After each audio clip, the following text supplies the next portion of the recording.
कहानी शुरू होती है 1954 के उस फ्लैशबैक से, जब पाकिस्तानी मेजर हामिद इकबाल बंटवारे के दंगों में अपने माँ बाप को खो चुका था और तारा सिंह द्वारा 40 पाकिस्तानी जवानों की मौत का बदला लेने के लिए तारा सिंह की जान का प्यासा है और हिंदुस्तान को गजवा-ए-हिंद बनाना उसका सपना है। बदले की आग में वह कई हिंदुओं को जान से मार देता है। मेजर हामिद इकबाल अब जनरल बन गया है और तारा सिंह की भागने में मदद करने वाले जेल में बंद अशरफ अली को फांसी देने की मांग करता है और अशरफ अली को फांसी पर लटका दिया जाता है। उसके 17 साल बाद साल 1971 इधर इंडिया में तारा सिंह को Indian army lieutenant colonel Devendra Rawat army cantt बुलाते हैं क्योंकि जंग के आसार है और कर्नल देवेंद्र रावत तारा सिंह से ट्रक यूनियन से बैकअप के लिए 50 ट्रकों की डिमांड करते हैं। तारा सिंह अपने घर आता है और अपनी पत्नी अली सिंह से प्यार जताता है और तारा सिंह अपनी पत्नी के लिए उर्जा काले कावा गाना गाता है। तारा सिंह का बेटा चरणजीत, जिसे सब जीते बुलाते हैं, अपने कॉलेज की बजाय अपनी एक्टिंग पर ज़्यादा ध्यान देता है। तारा सिंह उसे पकड़कर घर लाता है और उसे डांटता है। जीते अपने पापा को मनाता है और एक गाड़ी दिलाने की डिमांड करता है। तारा सिंह जीते को कॉलेज में फर्स्ट आने को बोलता है, तब वह गाड़ी दिलाएगा, लेकिन जीते उसे बोलता है कि वह एक्टिंग करना चाहता है और तारा सिंह जीते को थप्पड़ मार देता है। अगले दिन जीते का जन्मदिन है। तारा सिंह उसे बुलेट गिफ्ट देता है और वहाँ वो दोनों बाप बेटे मैं निकला गड्डी लेके गाना गाते हैं। जीते चंडीगढ़ कॉलेज चला गया है। घर पर तारा और अली सिंह दोनों है। आर्मी कैंट से लेफ्टिनेंट कर्नल देवेंद्र रावत का फ़ोन आता है।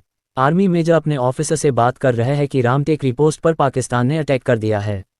आर्मी के पास टेकरी पर ऊपर एमिनेशन ले जाने के लिए ट्रक नहीं है। इतने में तारा सिंह अपने साथी के साथ ट्रक लेकर वहां आ जाता है और आर्मी के एमिनेशन सामान भरकर आगे बढ़ता है। जवानों के पास गोला बारूद पहुंचाता हुआ पाकिस्तान सैनिकों को ट्रक से उड़ाता हुआ चलता है। पाकिस्तान सैनिक अपने कमांडर से कहता है कि प्लान फेल हो चुका है क्योंकि टेकरी पर एमिनेशन आ गए हैं। जनरल हामिद इकबाल उन्हें पीछे हटने को बोलता है और इंडियन आर्मी को अंदर तक आने देने को बोलता है। कुछ सैनिक और तारा सिंह पाकिस्तान सेना के काफ़ी करीब पहुंच जाते हैं और पाकिस्तानी सेना फायर करती हैं, जिससे हुए विस्फोट में कई सैनिक मर जाते हैं। अली सिंह को शहीद हुए लोगों में तारा सिंह की लाश कहीं नहीं दिखती। कुछ जवान और तारा सिंह अपने साथी के साथ गायब है। इंडियन आर्मी कहती है कि उन्हें पाकिस्तानी सेना बंदी बना ले गई है, लेकिन पाकिस्तान उसकी जिम्मेदारी नहीं लेता है। अपनी मां को रोता दुखी देखकर जीते उसे बिना बताए अपने पापा को खोजने फर्जी पासपोर्ट और कागज़ बनवाकर पाकिस्तान निकल जाता है और अपनी मां के लिए चिट्ठी छोड़ जाता है। जीते के पाकिस्तान के सिक्योरिटी चेक पर निकलने के बाद पाकिस्तानी एजेंसी ISI से मेजर अनवर अली वहां आता है और जो अभी लड़का गया है उसकी पासपोर्ट की कॉपी निकलवाता है। जीते अपने नाना के छोटे भाई गुल्लू खान के घर जाता है, जिन्हें उसने खत लिखकर सारी बातें पहले ही बता दी थी। गुल्लू खान ने एक तवायफ के जरिए आर्मी की कुछ खुफिया जानकारी हासिल की है। पाकिस्तान आर्मी ने इंडियन आर्मी के कुछ जवानों और ट्रक ड्राइवरों को पकड़ा है। गुल्लू चाचा जीते को पाकिस्तान आर्मी के परिचित कुर्बान खान के यहाँ होटल पर काम पर रखवा देता है। जीते की कुर्बान खान की बेटी मुस्कान से दोस्ती हो जाती है। मुस्कान को जीते से प्यार हो जाता है और वह उससे कहती है कि वह अपने पापा से उसकी शादी की बात करेगी। जीते इस बात से परेशान हो जाता है और गुल्लू खान से कहता है कि वह अपने स्वार्थ के लिए किसी लड़की का दिल नहीं तोड़ सकता और ये बातें मुस्कान आकर सुन लेती है, लेकिन जीते उसे अपने सारी सच्चाई बता देता है कि वह अपने पापा की खातिर यहाँ आया है और वह एक इंडियन है। मुस्कान को उसकी बातों पर यकीन हो जाता है और वह जीते पर भरोसा करती है और उसका साथ देने का कहती है। ईद का जश्न चल रहा है और मुस्कान चल तेरे इश्क में पड़ जाते हैं वाला गाना गाती है। ईद पर जेल में कैदियों को खाना खिलाया जा रहा है। जीते मुस्कान के साथ जेल में जाता है। जनरल हामिद इकबाल अपने बेटे को हिंदुस्तानी कैदियों को दिखाना चाहता है, इसलिए वह बंदी बनाए गए जवानों को बुलवाता है।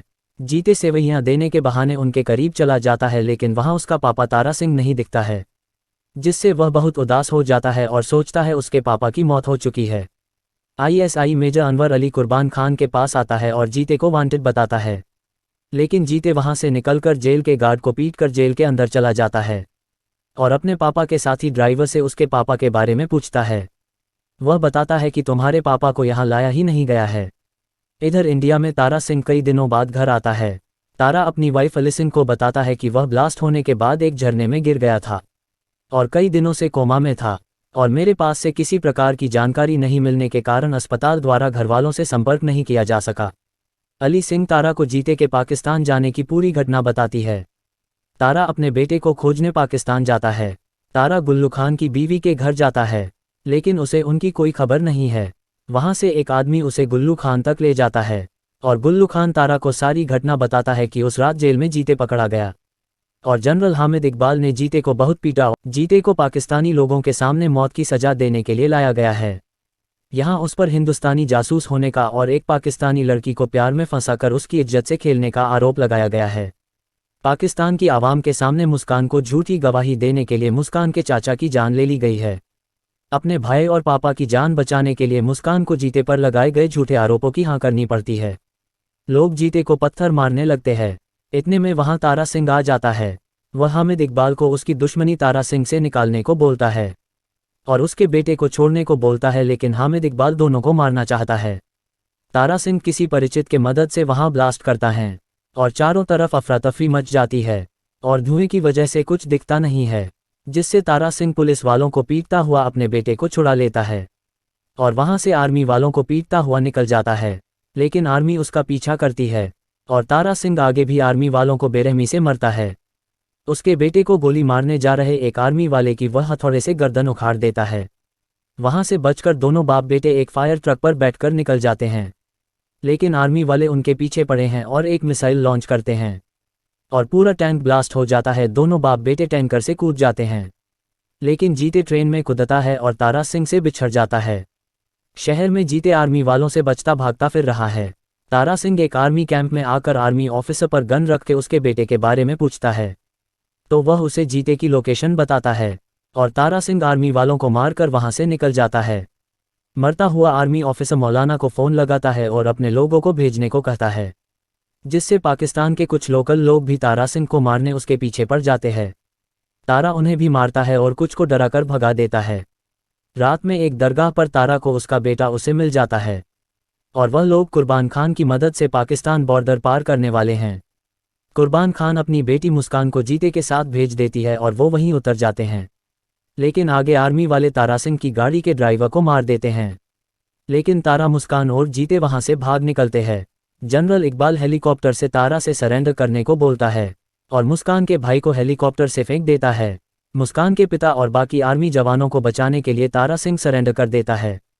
हामिद इकबाल ने तारा सिंह, जीते, मुस्कान और बाकी इंडियन आर्मी के जवानों को बांध के रखा है और जनरल इकबाल तलवार के दम पर कैमरे के सामने तारा सिंह से हिंदुस्तान मुर्दाबाद बुलवाना चाहता है, लेकिन तारा सिंह अपने बंधे हुए खंभे को तोड़ देता है और रस्सियां खोल लेता है और उन लोगों को पीटना शुरू कर देता है। जीते भी रस्सियों से छूट जाता है और बाकी सैनिकों को भी खोल देता है। उन लोगों से फाइट करते करते वो सब पाकिस्तान आर्मी टैंक लेकर वहां से निकल जाते हैं। जनरल अपनी सेना के साथ उन लोगों का पीछा करता है और उन पर फायरिंग करता है, लेकिन तारा सिंह की टीम तोप से जनरल की कई गाड़ियां उड़ा देती है। तारा सिंह के टैंक को जनरल के टैंक रोकने की कोशिश करते हैं, लेकिन तारा सिंह उन्हें भी ब्लास्ट कर देता है। जनरल तारा सिंह का पीछा करते करते भारतीय सीमा में घुस जाता है, जहां इंडियन आर्मी आ जाती है और सारे पाकिस्तानी जवान और जनरल हामिद इकबाल को सरेंडर करना पड़ता है। Indian army colonel Devendra Rawat Tara Singh को जनरल हामिद इकबाल को सजा देने को बोलता है, लेकिन तारा सिंह उसे कुछ बातें सुनाकर छोड़कर जाने लगता है। तब जनरल इकबाल तारा सिंह पर फायरिंग करने की कोशिश करता है, जिससे इंडियन आर्मी जनरल को गोलियों से भून देती है।